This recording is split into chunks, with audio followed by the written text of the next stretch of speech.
Miss হবে না আপনার পছন্দের টিভি শো। দেখুন জি5 অ্যাপে একদম ফ্রি। শাপো প্লিজ থেকে যাই না গো, প্লিজ। কাল তো ভোরবেলায় আমরা বেরিয়ে যাব, কেউ তো তখন উঠবেও না।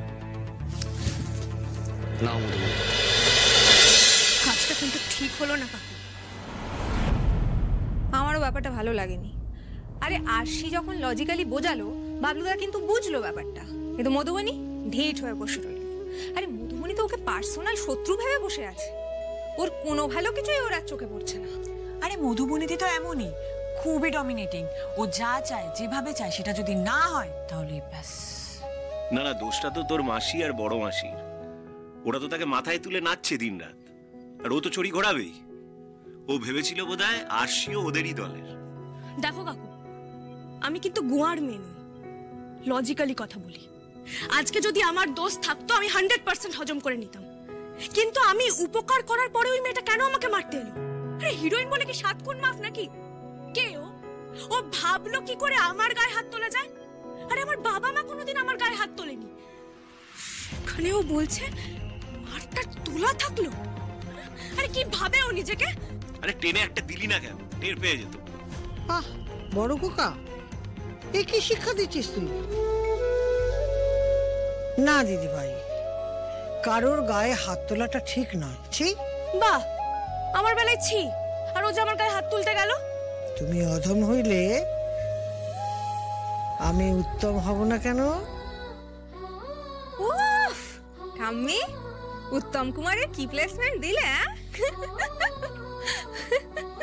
না রে আছি, যার যা স্বভাব সে তাই করবে। এই পরিপ্রেক্ষিতে আমার একটা ছড়া মনে পড়ছে।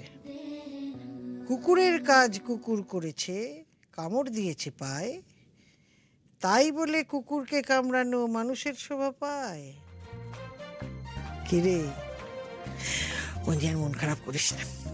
আমারও একটা ছড়া মনে পড়েছে, শোনাবো? হ্যাঁ শোনা। যেমনি কুকুর তেমনি মুগুর।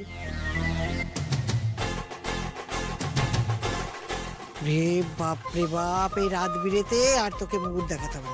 আচ্ছা আমার পাশে শো, আমি তো সব রাগ জল করে দেবো। এই ভালো মা, তুমি ওকে নিয়ে শুয়ে পড়ো, আমরা যাই। চল। হ্যাঁ ঠাম্মি কিন্তু গপ্পের ঝুলি। হ্যাঁ আরশি, আজ যখন ঠাম্মির সঙ্গে ঘুমানোর সুযোগ পাচ্ছ, ভালো করে ঘুমিয়ে নাও। Good night. Good night. Good night Arshi মা। হ্যাঁ চল। নে এবার শুয়ে পড় দেখি দিদি ভাই।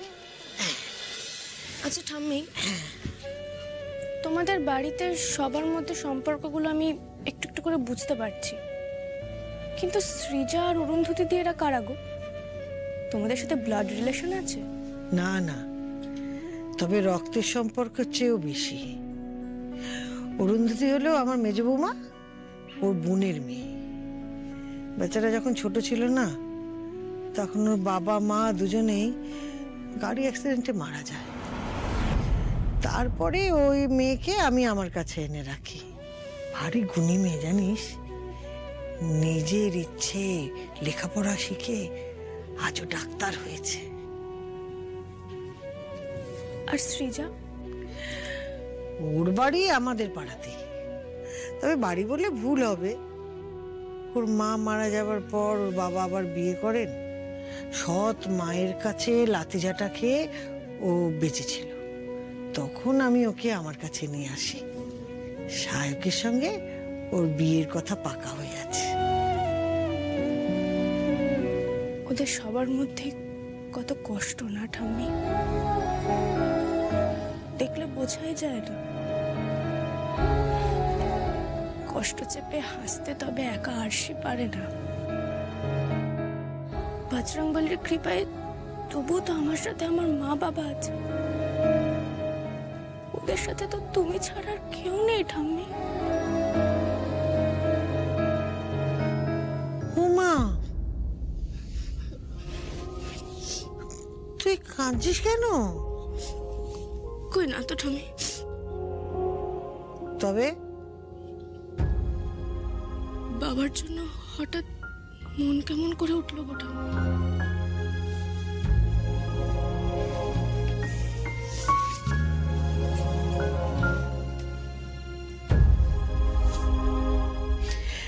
মন খারাপ করিস না মা, ওরা সবাই ভালো আছে। তুই যদি ওদের জন্য মন খারাপ করিস তাহলে ওদেরও তো মন কেমন করবে, ওরাও তো ঘুমোতে পারবে না। তার চেয়ে আয়, আমি তোর মাথায় হাত বুলিয়ে দিই, তুই ঠান্ডা মাথায় ঘুমো।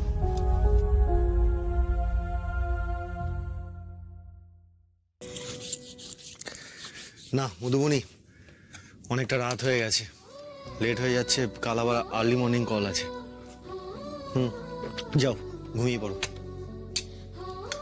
তোর সাক্ষ্য, বেশ তো গল্প করছিলাম, আর গল্প করতে করতেই এখানে ঘুমিয়ে পড়তাম। তোমাদের সব ওল্ড স্কুল আইডিয়া।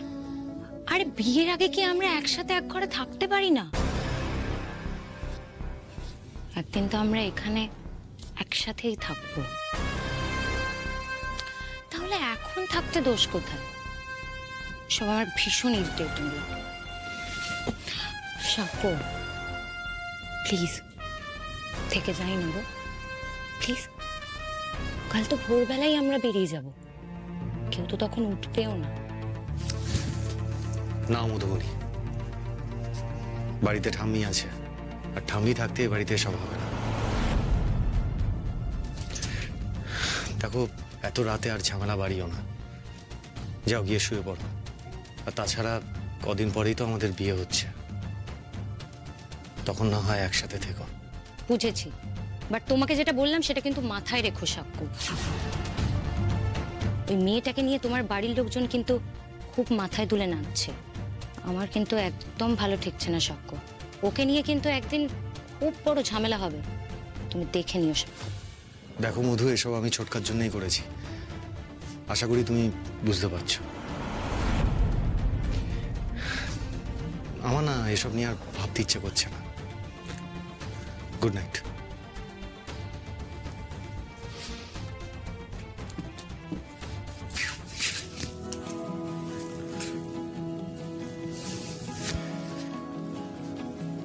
প্লিজ বন্ধু, গুড নাইট।